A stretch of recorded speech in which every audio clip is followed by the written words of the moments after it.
ये two constant, m constant, pi constant, k constant, ये सब एक कांस्टेंट आएगा। इस कांस्टेंट की वैल्यू निकालेंगे, वो आती है -13.6 Z square by n square, ये आती है ईवी के टर्म में।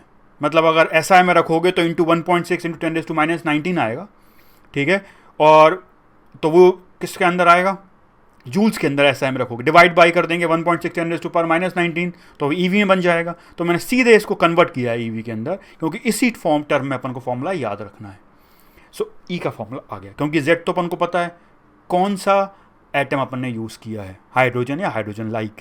एन किस ऑर्बिट नंबर की बात कर रहे हैं, अगर ये और ये रख देंगे तो एक वैल्यू आएगी, वो क्या देगा अपन को, E. What is E, total energy. तो अब अपन total energy of electron in any orbit निकाल सकते हैं, ठीक है। So Z is what, atomic number, n is what, orbit number, E is what, total energy of the electron in nth orbit. आ गया फॉर्मूला। अब यहां से सारी चीजें बनेंगी। So this is the formula for energy of electron in any orbit you want to calculate the energy.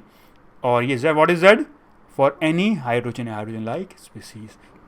अब जरा इस एनर्जी को यूज करके कुछ एक्स्ट्रा इंफॉर्मेशन निकालते हैं जो बहुत काम में आएगी, ठीक है। अपन energy of electron for first few orbits of hydrogen निकाल के देखते हैं हाइड्रोजन की पहली 4-5 ऑर्बिट में क्या एनर्जी होती है, वहाँ भी एक पैटर्न होगा, ठीक है। देखो, energy of electron in orbits of hydrogen निकाल के देखते हैं। E1 पहली ऑर्बिट का एनर्जी कैसे, -13.6 अभी फॉर्मूला था, into Z square 1 hydrogen upon 1, कोई दिक्कत नहीं है, यहाँ तो दोनों 1 है। First orbit hydrogen. सेकंड की बात करते हैं, -13.6 into Z1 upon N2, second orbit की बात कर रहे हैं। थर्ड की बात तो सब ईवी के अंदर है, ठीक है।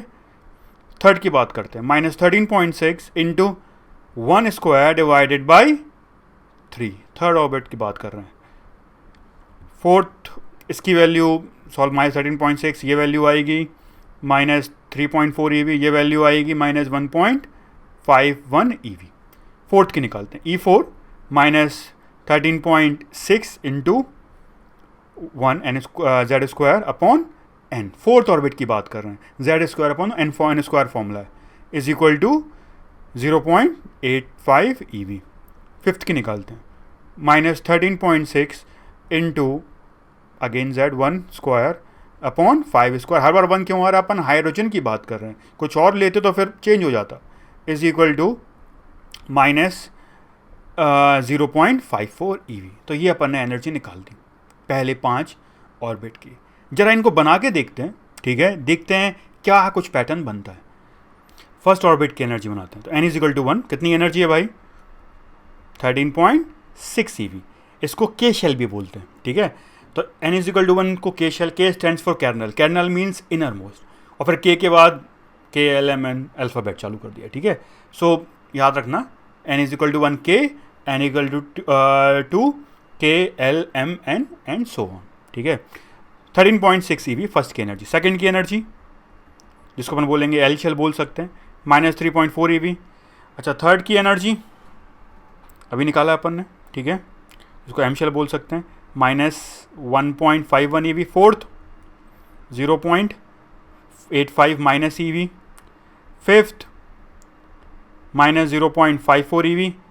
अब चलते जाएंगे, अगर इन्फाइनाइट की बात करें, last orbit n is equal to infinite 0 EV। क्यों, n को अगर इन्फाइनाइट कर देंगे, कांस्टेंट बाय इन्फाइनाइट कितना हो जाएगा, टेंडिंग टू 0। सो इन्फाइनाइट की एनर्जी क्या बोल दी अपन ने, 0 बोल दी है। समझ में आ रहा है। तो देखो भाई, तो ये अपन ने एनर्जी को प्लॉट कर दिया, 1 फर्स्ट की एनर्जी, सेकंड की, थर्ड की, फोर्थ की, फिफ्थ की बना दिया इस तरीके से। अच्छा, तो पहली चीज़ तो नोट कर रहे हैं, -3.6 -3.4, अगर ऊपर की तरफ देखें n बढ़ने के साथ एनर्जी बताओ बढ़ रहा है कि कम हो रहा है। देखो सोचो, एनर्जी का मैग्नीट्यूड तो कम हो रहा है, बट एनर्जी ओवरऑल बढ़ रही है, क्योंकि माइनस साइन लगा हुआ है। -8.5 बड़ा होगा -13.6 से, -3.4 बड़ा होगा -13.6 से। अपन बोल सकते हैं एज एन इंक्रीजेज, देखो as n increases energy of electron in the orbit increases. इसलिए मैंने बोला था हायर ऑर्बिट की एनर्जी ज़्यादा होती है, लोअर ऑर्बिट की एनर्जी कम होती है, ठीक है। सो ये समझ में आ रहा है, एन बढ़ने के साथ energy of electron in the orbit बढ़ती जा रही है, ठीक है। अच्छा, इन्फाइनाइट की अगर बात करें तो इन्फाइनाइट को ऐसे ही बोल सकते हैं कि इलेक्ट्रॉन को आयनाइज कर दिया। अगर तुमने इन्फाइनाइट भेज दिया मतलब एटम से बिल्कुल बाहर निकाल दिया, तो याद रखना वो टर्मिनोलॉजी है, आयनाइजेशन कर दिया मतलब इलेक्ट्रॉन को इन्फाइनाइट पे भेज देना, ठीक है। अच्छा बताओ, पहले और दूसरे ऑर्बिट के बीच में डिस्टेंस या सॉरी एनर्जी डिफरेंस कितनी होगी? 10.2 eV। अच्छा, सेकेंड और थर्ड के बीच में एनर्जी डिफरेंस 1.89 eV। अच्छा, थर्ड और फोर्थ के बीच में एनर्जी डिफरेंस 0.66 eV। अच्छा, फिफ्थ और फोर्थ के बीच में 0.31 eV।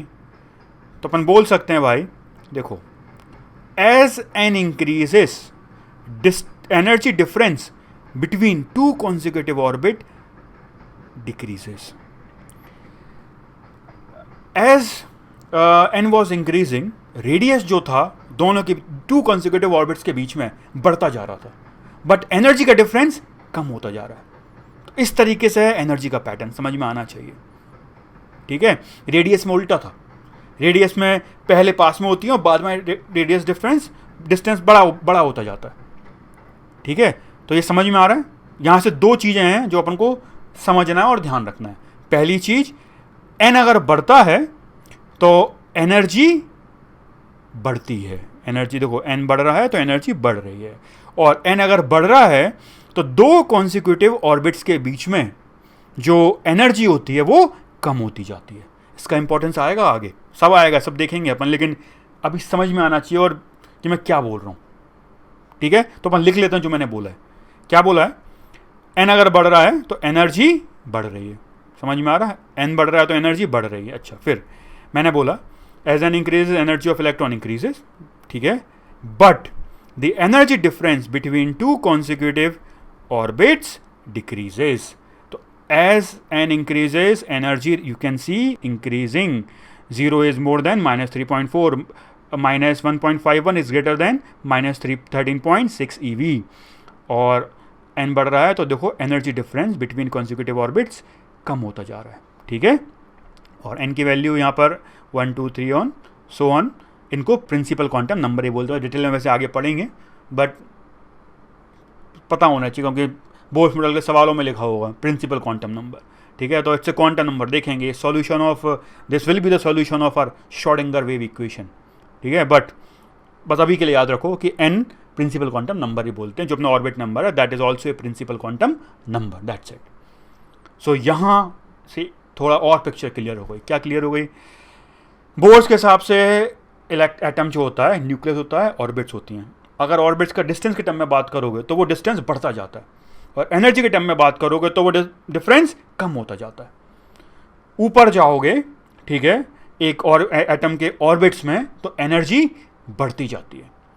सबसे कम एनर्जी कहाँ होती है? सबसे स्टेबल होगा वहाँ पर, क्योंकि सबसे कम एनर्जी होगी n=1 में, और ऊपर जाएगा एनर्जी बढ़ती जाएगी, अनस्टेबल होता जाएगा, ठीक है। अगर हाइड्रोजन एटम की बात करेंगे, n=1 में electron energy will be least, ठीक है।